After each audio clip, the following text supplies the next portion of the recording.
కొన్ని విషయాలు చెప్పాలి. జగన్మోహన్ రెడ్డి ఈ సైకో నా కొడుకు. మీరందరూ అనుకుంటున్నారు ఏంటంటే, మీరందరూ ఏమనుకుంటున్నారంటే చిన్న దొంగ అనుకుంటున్నారు. ఇది చిన్న దొంగ కాదు, చాలా పెద్ద దొంగ. మీకు విషయం చెప్పాలి, వీడు చిన్న దొంగ కాదు, ఆర్థిక ఉగ్రవాది. ప్రెస్ వాళ్ళు రాసుకోండి హెడ్లైన్స్. వీడు ఆర్థిక ఉగ్రవాది, ధన పిశాచి. ఎందుకన్నానంటే ఈ మాటలు, వీడి మీద ఎన్ని కేసులు ఉన్నా తెలిసే మీకు? మీరు జైలుకి వెళ్ళాడు అనుకుంటున్నారు. వీడి మీద ఎవరికీ లేని కేసులు ఉన్నాయి. ఒకసారి చూసుకుంటే ఆశ్చర్యపోతారు మీరు. సిబిఐ కేసులు 13 కేసులు, ఈడీ కేసులు 9, ఇతర కేసులు 9. ఇన్ని కేసులున్న ముఖ్యమంత్రిని ఎక్కడైనా భారతదేశంలో చూశారండి మీరు? ఇటువంటి పనికిమాల నా కొడుకా మనకు ముఖ్యమంత్రి? ఆంధ్ర రాష్ట్ర ప్రజలు సిగ్గుపడవలసిన అవసరం ఉందా లేదని అడుగుతున్నాను ఈవేళ. ఆ రోజు మాయ మాటలు చెప్పాడు, మీకు తెలుసు. ఎన్ని మాయ మాటలు చెప్పాడండి, ప్రజలను నమ్మించాడండి. జగన్మోహన్ రెడ్డి, ఆ రోజు పాదయాత్ర చేయడం కాదురా, ఈరోజు చెయ్యరా దమ్ముంటే. ఈరోజు చేయి దమ్ముంటే. చెయ్యలేవు, నాకు తెలుసు, నీకు తెలుసు చెయ్యలేవని.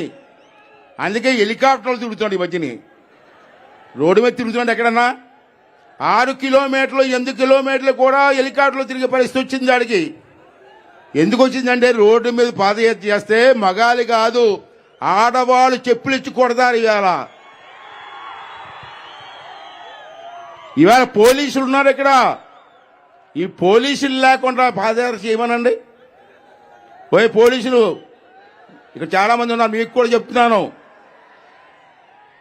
మీ డబ్బులు కూడా తెప్పించారా బాబు, తెలుసా మీకు? పోలీసులు ఇక్కడ ఉన్నారా? వినండి వినండి. అటువంటి దొంగోడి కాపలా కాడేం కాదు, ప్రజలకు కాపలా కాయండి. మీరు భార్య పిల్లల కోసం దాచుకున్న డబ్బు కూడా దోషించాడు ఈ జగన్మోహన్ రెడ్డి, మీకు తెలుసా? అసలు ఆలోచన చేయండి. ప్రజాస్వామ్యాన్ని కాపాడండి, ఈ రాష్ట్రాన్ని కాపాడండి అని చెప్పి మీ అందరికీ కూడా ఈ సభ ద్వారా మనవి చేస్తున్నాను. ఒకసారి చూడండి, మీరు ఎన్ని మాటలు చెప్పాడండి. ఎంపీని గెలిపించండి అయ్యా. కేంద్ర ప్రభుత్వం మోడీ గారి మెడలు ఉంచి ప్రత్యేక హోదా తెస్తాడని గుర్తుందా తమ్ముళ్ళు? ఇప్పటికి 18 సార్లు ఢిల్లీ వెళ్ళాడు, ప్రత్యేకమైన ఫ్లైట్లో వెళ్ళాడు. మోదీ గారు రూమ్లోకి వెళ్తాడు, తలుపులు వేసుకుంటారు, 20 నిమిషాల తర్వాత బయటకు వస్తాడు. వచ్చిన తర్వాత ప్రెస్ వాళ్ళు చెప్పాలి, మోడీ గారితో ఏం మాట్లాడి చెప్పాలి కదా, చెప్పడం. ఇలా ఊపుకుంటూ పోతూ ఉంటాడు. నాకు అనుమానం వస్తుంది, లోపలికి వెళ్ళి 20 నిమిషాలు ఏం చేసేవారు ఆ లోపల? ప్రత్యేక హోదా అడిగావా? ఏమి పిసికెత్తున్నావా? కాలు పిసికెత్తున్నావా? మరి 18 సార్లు ఢిల్లీ ఎందుకు వెళ్ళావు నువ్వు? ఏ పని మీద వెళ్ళావని అడుగుతున్నాను ఈవేళ. వాడి కేసులు కాపాడుకోవడం కోసం వాళ్ళ బాబాయ్ కేసు కాపాడు కోసం ఢిల్లీ వెళ్తాం తప్పించి ప్రత్యేక హోదా కోసం కాదు తమ్ముడు. ఒకసారి మీరు అందరూ కూడా అర్థం చేసుకోవాల్సిన అవసరం ఉందని చెప్పి మనం చేస్తున్నాను. ఈవేళ సోదరులారా, మీ అందరికీ తెలుసు, పోలవరం అది ఆంధ్ర రాష్ట్రానికి ఒక వరం. అది పూర్తయితే 8 లక్షల ఎకరాల పైన ఉత్తరాంధ్ర వరకు సాగు అవుతుంది. కొన్ని లక్షల ఎకరాలు సాగు అవుతుంది. కరెంటు ఉత్పత్తి అవుతుంది. చుట్టుపక్కల గ్రామాలన్నిటికీ మంచి నీరు వస్తుంది. అటువంటి పోలవరాన్ని చంద్రబాబు నాయుడు గారు వరంగా తీసుకొని ప్రయత్నం చేస్తే 72% మేము పూర్తి చేస్తే నా కొడకల్లారా ఏం చేశారా మీరు 4 సంవత్సరాలు అడుగుతున్నాను నేను.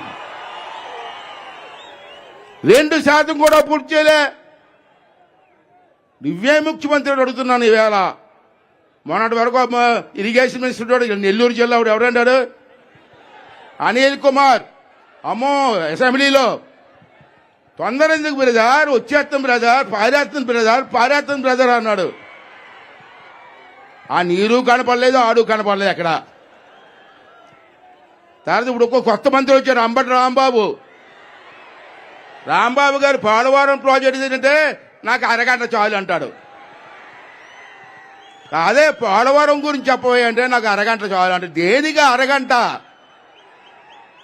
మా విశాఖపట్నంలో మంత్రి ఉన్నాడు, ఇప్పుడు లేళ్ళని తీసి పారదెప్పారు, అవంతి శ్రీనివాసరావు. శ్రీనివాసరావు గారు ఏం చేస్తున్నారంటే నాకు గంట చాలు అంటాడు. ఇక్కడ రింగిల్ రాణి ఉంది రోజా, ఆవిడ టూరిజం మినిస్టర్. మా విశాఖపట్నంలో అరకు, పాడేరు అంతా టూరిజం ఏరియా.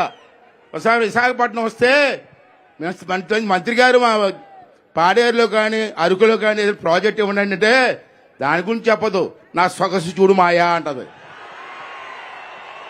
ఏంటి మంత్రులు ఏంటి నాకు అర్థం కావట్లే. మేము అడిగింది ఏంటి, నీ ఉద్యోగం ఏంటి, నువ్వు మాట్లాడే మాటలేంటి? ఇవాళ లోకేష్ గురించి మాట్లాడతావా? ఏంటి నీకు అర్హత ఉంది రోజా?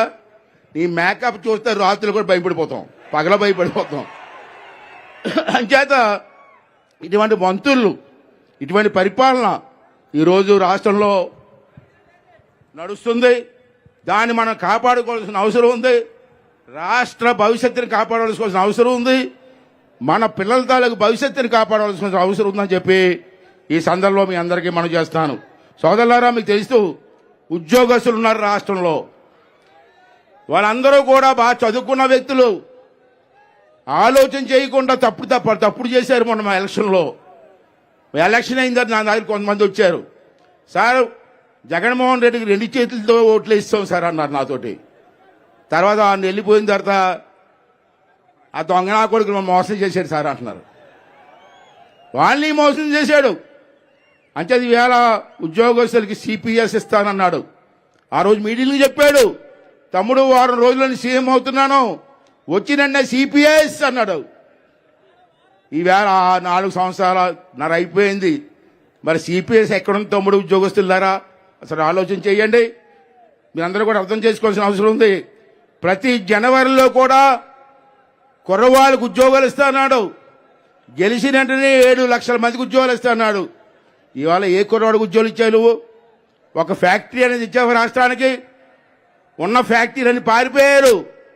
సాఫ్ట్వేర్ కంపెనీ పోయింది, హార్డ్వేర్ కంపెనీ పోయింది, ఆఖరికి అండర్వేర్ కంపెనీ కూడా పోయింది. అండర్వేర్ కంపెనీ అంటే అర్థమైంది మీకు? ఏ కంపెనీ అది? వీడి ప్రతాపం అది. వీడికి తెలుగు రాదు, ఇంగ్లీషు రాదు, హిందీ రాదు. వీడు ముఖ్యమంత్రి మనకి. నేను అడుగుతున్నాను, వీడు పెద్ద తినా కొడుకు. మొన్న రాజమండ్రి వచ్చాడు. రాజమండ్రి ఆ మీటింగ్లో రాజమహేంద్రవరం అని పలకలేకపోయాడు వీడు. వీడనే ముఖ్యమంత్రి మనకి. లోకేష్ బాబు ఎలా మాట్లాడతాడు? దమ్ముంటే రాలే మాట్లాడదాం. రాలేవు నువ్వు. ఎంతసేపు వెనకాత తాగుబోతున్నా కొడుకుల్ని, ఆ గుడిచెట్టు నానిగాడిని, ఇక్కడ ఉన్నాను ఎమ్మెల్యే అని వెనకాల తప్పించి నువ్వు చేసింది ఏముంది ఇక్కడ చెప్పండి ఒకసారి. ఇవన్నీ కూడా ఒకసారి అర్థం చేసుకోవాల్సింది. ఒక విషయం చెప్పాలా, టైం లేదు. మీరందరూ కూడా లోకేష్ బాబు గారి స్పీచ్ కోసం ఎదురు చూస్తారు నాకు తెలుసు. ఒక రెండు విషయాలు సోదరులారా, మీ నాయకులు అందరూ గమనించవలసింది, మీ ఎలక్షన్ ముందు ఆ దుర్మార్గుడు మాట ఇచ్చాడు పెన్షన్ గురించి. అసలు రాష్ట్రంలో పెన్షన్ పెట్టింది నందమూరి తారక రామారావు గారు, మీ అందరూ తెలుసా? ఆ రోజుల్లో 30 రూపాయలు అంత ఇచ్చారు. అది అలా పెరుక్కుంటూ చంద్రబాబు నాయుడు గారు 2000 రూపాయలు చేశారు. మొన్న ఎలక్షన్లో చంద్రబాబు నాయుడు గారు మేము అంతా అన్నాం, మాకు ఓటేసి గెలిపిస్తే 3000 ఇస్తా ఉన్నాం. ఆ దుర్మార్గుడు కూడా 3000 రూపాయలు ఇస్తారంటే మా మాట నమ్మకుండా ఆ దుర్మార్గుడు మన నాట ఓటేశారు.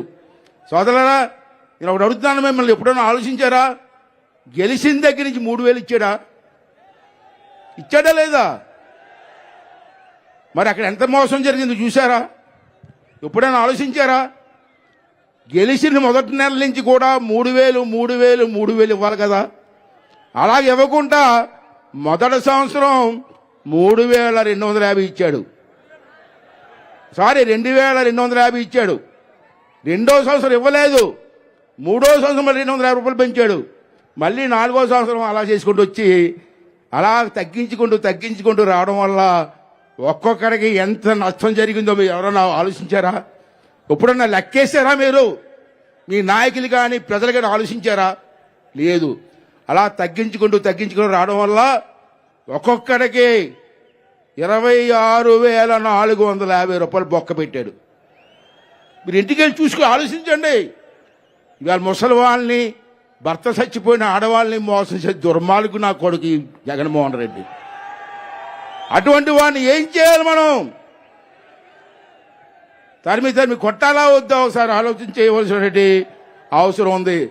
ఇంకో విషయం బాబు, రెండు విషయాలు ఏంటంటే, మా ఇంట్లో అమ్మాయి పెళ్ళి అయితే పెళ్లి కుదిరింది, పెళ్లి చేయాలి కదా.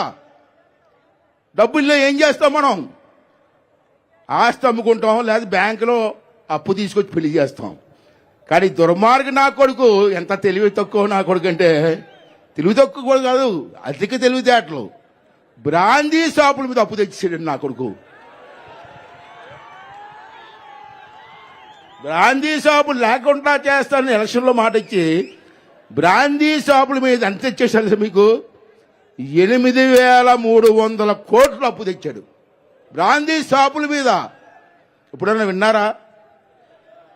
మళ్ళీ వడ్డీ ఎంతో తెలుసా? అప్పుకి 9.62% వడ్డీ. ఎన్నాళ్ళకి తనఖా పెట్టాడు తెలుసా మీకు? 25 సంవత్సరాలు తనఖా పెట్టాడు. ఈ నా కొడుకు 6 నెలల్లో జైలుకి పోతాడు, 25 సంవత్సరాలు తనఖా పెడతాడా? ఒకసారి ఆలోచన చేయండి, ఎంత దుర్మార్గం ఇది. ఇంకో విషయం, 30 లక్షల మందికి ఇల్లు కడతానన్నాడు ఆ రోజు. మీ అందరి ముందు మాట ఇచ్చాడు. ఇప్పటికీ చెప్తాడు కొన్ని మీటింగుల్లో, 30 లక్షలు ఇల్లు ఇచ్చాను, 30 లక్షలు ఇల్లు ఇచ్చానంట. అలాగా అసలు విషయం చెప్పంటారా మీకు? 30 లక్షల ఇల్లు కాదు, ఒక్కొక్క ఇంటికి 1,80,000 రూపాయలు ఇస్తున్నారు గవర్నమెంట్. ఆ 1,80,000 రూపాయలు కూడా 1,50,000 రూపాయలు కేంద్ర ప్రభుత్వం ఇస్తుంది, ఈడు కాదు. ఇంకా 30,000 ఉంది. ఆ 30,000 కూడా ఈడు ఇవ్వట్లేదు. ఉపాధి హామీ పథకం నరేగా డబ్బుల్లో కూలీలు డబ్బులు తీసి మీకు ఇస్తున్నాడు. అంటే 1,80,000 రూపాయలు కూడా ఈడు ఇవ్వలే, ఒక పైసా కూడా ఇవ్వలే. కానీ దుర్మార్గుడు ఇల్లు నేను కట్టాడు. మోదీ గారి కొడుకు పుడితేట ఈడు ముద్దులు పెట్టుకుంటాడా? సిగ్గుందరా నీకు?